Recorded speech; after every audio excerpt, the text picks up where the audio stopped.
ചാക്ക നിങ്ങൾ കുറേ നേരം ഈ വീഡിയോ കാണുന്നത് ഇതെന്താ സംഭവം?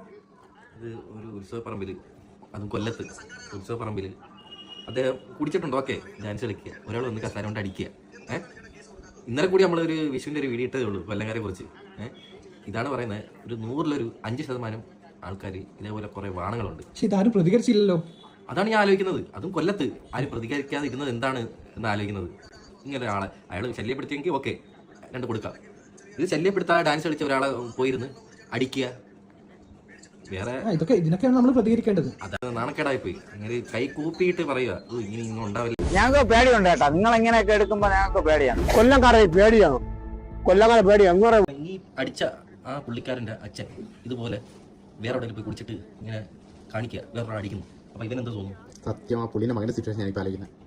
അത് വളരെ മോശമായി പോയത് അല്ലേ, വളരെ മോശമായി പോയി. പറയാനില്ല ഒന്നില്ലെങ്കിൽ ഒരു അപ്പന്റെ പ്രായം മനസ്സിലായി. കൊല്ലംകാരെ പറയിപ്പിക്കാനായിട്ട് ഞാൻ വീഡിയോ ചെയ്യുന്ന ഒരാളാണ്. പക്ഷെ എല്ലാവരും വിചാരിച്ചത് ഞാൻ മലപ്പുറം അങ്ങനെയാണെന്ന് കുറേ പേര് ചോദിച്ചു. പക്ഷെ ഞാൻ ഇത് പറയത്തില്ലായിരുന്നു. ഇന്നലെ വീഡിയോ ചെയ്ത് പോയി ഇട്ടുപോയി. ഇടണ്ടായിരുന്നു തോന്നുന്നു. ഇപ്പം നാണക്കേടാണിത്. നമുക്ക് പറയാൻ പറ്റുന്നില്ല, ജനിച്ച നാട്ടിൽ നമുക്ക് പറയാൻ പറ്റുന്നില്ല.